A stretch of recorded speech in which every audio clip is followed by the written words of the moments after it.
Good morning students, कैसे हैं आप सब। तो चलिए स्टार्ट करते हैं चैप्टर 8, है ना, इन 4th क्लास। ठीक है सब। आप बहुत दिन हो गया, आप लोगों की पढ़ाई छुट्टी है, तो आप लोग दीपावली का त्यौहार तो बहुत अच्छे से सेलिब्रेट किए होंगे। अब पढ़ाई भी बहुत अच्छे से करना है ना। तो मुंह पटक और धर पटक, दो पहलवानों के बारे में इस चैप्टर में आपको बताया गया है। ठीक है, तो दो पहलवान थे, मुंह पटक और धर पटक। मुंह पटक पहलवान की बड़ी चर्चा थी। ठीक है, उसके जैसा सेखीबाज पहलवान कोई नहीं था। सेखीबाज मीन्स होता है जो बढ़ा चढ़ा के बात करते हैं ना, उसको बोलते हैं।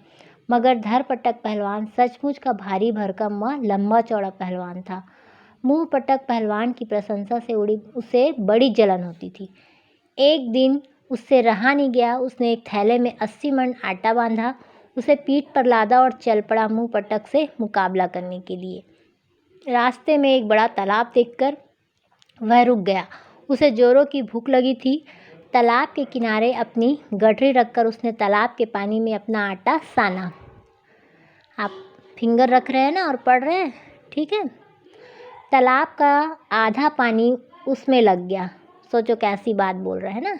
आटा सानकर उसका एक बड़ा सा गोला बनाकर धर पटक ने अपने मुंह में डाल लिया। सब अजीब अजीब बात। पानी पीने धर पटक तालाब में उतरा और तालाब का आधा बचा पानी भी पी गया। कोई पी सकता है तालाब का आधा पानी पूरा पी सकता है क्या? कितना पानी रहता है ना तालाब में। लेकिन ये पहलवान है, फिर भी इतना नहीं पी सकता, है ना। फिर उसने एक जोरदार डकार ली। पेट भर जाने पर उसे नींद आ गई। वह उसी तालाब के किनारे लेटकर खर्राटे भरने लगा। एक हाथी रोज आकर उस तालाब से पानी पीता था। ठीक है, ध्यान से सुनना। उस दिन भी हाथी पानी पीने आया। तालाब को सूखा देखकर उसे बहुत गुस्सा आया। वहाँ पर एक आदमी को लेटा देखकर, ये देखो चित्र बना है ना, कैसे बैठा है देखो। लेटा देखकर हाथी ने क्रोध से उसके सिर पर अपना भारी भरकम पैर रख दिया। इससे धर पटक पहलवान की नींद टूट गई। उसने खींचते हुए कहा, खींचना मतलब गुस्सा होते हुए, अरे अगर तुम सिर ही दबाना चाहते हो तो ज़रा ढंग से तो दबाओ। बताओ, हाथी का पैर लग रहा है उसको और उसको लग रहा है कोई उसका सिर दबा रहा है ना। कितना पहलवान है वो। धर पटक पहलवान की बात सुनकर हाथी को और गुस्सा आ गया।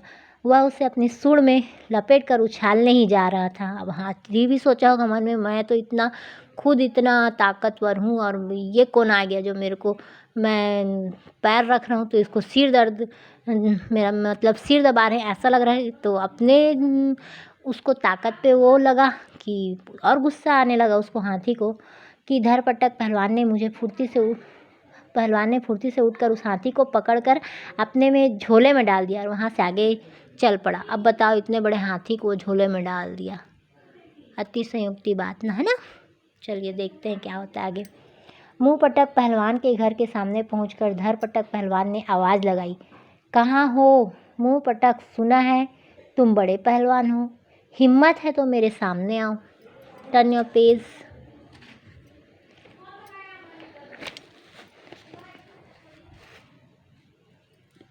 यह सुनकर मुंह पटक घबरा गया। डर के मारे वह अपने घर के पिछले दरवाजे से निकलकर जंगल में जाकर छिप गया।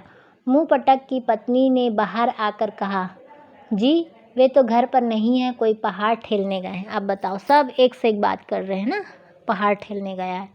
धर पटक ने झोले से हाथी को निकालकर उसने आंगन में फेंकते हुए कहा, इसे अपने क्या लिखा है, पति को दिखाना और कहना कि धर पटक पहलवान उससे जोर आजमाना चाहता है। देख लो इसको, है ना।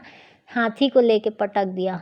ऐसी विचित्र बात सुनकर मुंह पटक और उसकी पत्नी, उसका बेटा घबरा गए। लेकिन मुंह पटक का बेटा भी अपने पिता की तरह चालाक था। जैसे मतलब बढ़ा चढ़ा के बात वो करता था ना उसका पिता, वैसे ये भी बात करता था। उसने अपनी कर्कश आवाज़ में चीखते हुए कहा, अरे माँ, इस आदमी ने एक और चूहा फेंक दिया है, अब बताओ क्या करूँ। बताओ, हाथी को चूहा बोल रहा है। उसकी माँ बोली, घबराओ मत, अपने पिता को आने दो, वही इस आदमी से निपटेंगे। फिलहाल इस चूहे को झाड़ू मारकर फेंक दो। इसके बाद झाड़ू लगाने की आवाज़ आने लगी। फिर उस लड़के ने कहा, यह तो चूहा तो नाली में गिर पड़ा। बताओ कैसी कैसी बात है ना। आप भी देखते रहना, जब पूरा समझाएंगे तो और मज़ा आएगा।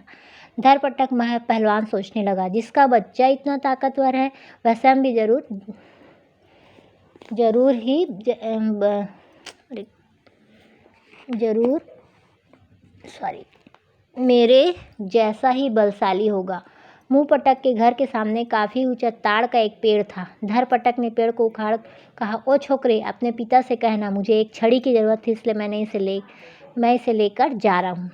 अब बताओ, ताड़ के वृक्ष को जो हिला नहीं सकता कोई साधारण इंसान, उसको वो उखाड़ लिया और बोल रहा है कि मैं छड़ी की ज़रूरत थी तो लेके जा रहा हूँ। बालक ने पलट कर जोर से कहा। वो बालक तो और महान था। माँ, देख रही है, दुष्ट आदमी मेरे पिता की दंत खोदनी सीख लेकर भाग रहा है। ठीक इतने बड़े पेड़ को सीख कहता देखकर धरपटक की आंखें अचरज से फैल गई।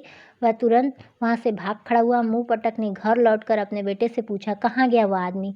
बेटे ने कहा, वह हमारा ताड़ का पेड़ उखाकर यहाँ से भाग गया। फिर देखते आगे। मुंह पटक ने मुंह बनाकर पूछा, तुमने उससे कुछ कहा नहीं? पेज नंबर 49, फिंगर रखिए। बेटे ने जवाब दिया, जब वह लेकर भाग ही गया तो उससे मैं क्या कहता? बेटे की बात सुनकर मुंह पटक को बहुत गुस्सा आया। वह बोला, मेरा बेटा होकर भी तुमने मेरा नाम डुबो दिया। क्या तुम्हें उसे कोई मुंह तोड़ जवाब नहीं दे सकते थे? चलो तुम्हें ले जाकर नदी में फेंक देता हूँ। नदी गांव से बहुत दूर थी। वह सोच रहा था कि जहाँ भी उसका बेटा घबरा कर रोएगा वह उसे चेतावनी देकर माफ़ कर देगा।